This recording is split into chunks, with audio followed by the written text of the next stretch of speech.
بسم اللہ الرحمن الرحیم۔ پیور ہربل ٹپس کے پلیٹ فارم سے السلام علیکم دوستو۔ ایسے افراد جن کے پاؤں کی ایڑیاں پھٹی ہوئی ہیں یا جن کے پاؤں کی جلد خشک ہے یا ایڑیوں کا سوکھا پن ہے، ایسے افراد کے لیے آج میں 3 بہترین ٹپس لے کر حاضر ہوا ہوں۔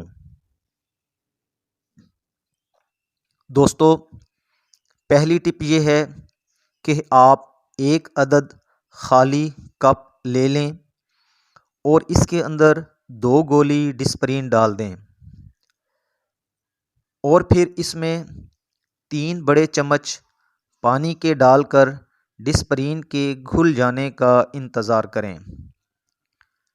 پھر کسی بھی اچھی کمپنی کا باڈی موئسچرائزر لے لیں اور اس کے 3 بڑے چمچ علیحدہ سے ایک اور کپ میں ڈال دیں۔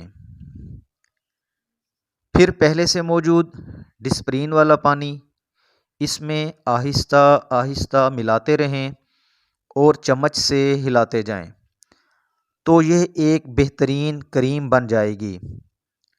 پھر اس کو کسی صاف شیشے یا پلاسٹک کی بوتل میں ڈال کر اچھی طرح ڈھکن بند کر کے رکھ لیں اور رات کو سوتے وقت پاؤں کی ایڑیوں پر اچھی طرح لگا لیں۔ بہتر ہے کہ آپ جرابیں پہن کر سو جائیں۔ جب تک ایڑیاں اچھی طرح سے ٹھیک نہ ہو جائیں استعمال جاری رکھیں۔ دوستو، دوسری ٹپ یہ ہے کہ آپ 4 چمچ گلیسرین لے لیں اور اس میں 1 عدد لیموں کا رس اور 2 چٹکی پسی ہوئی پھٹکڑی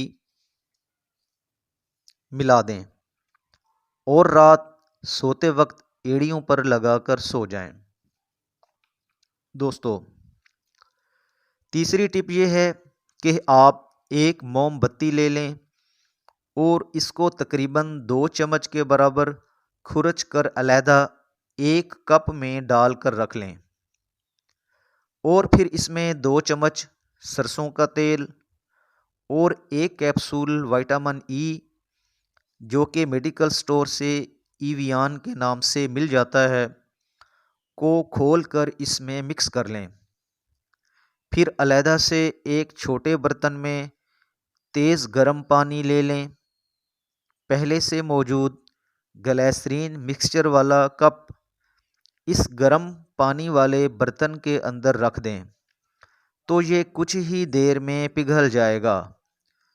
اب اسے نکال کر ٹھنڈا ہونے کے لیے رکھ دیں تو یہ ایک کریم کی شکل اختیار کر جائے گا اور رات سوتے وقت ایڑیوں پر لگا کر سو جائیں۔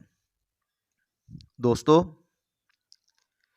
یہاں یہ بتاتا چلوں کہ پاؤں کو دھول، مٹی اور ٹھنڈ سے بچا کر رکھیں اور زیادہ دیر تک ننگے پاؤں چلنے سے پرہیز کریں اور کوئی بھی ٹپ استعمال کرنے سے پہلے پاؤں کو اچھی طرح نیم گرم پانی سے دھو لیں۔ پھر خشک ہونے کے بعد کریم لگائیں اور یہ کریم دن میں بھی لگائی جا سکتی ہے۔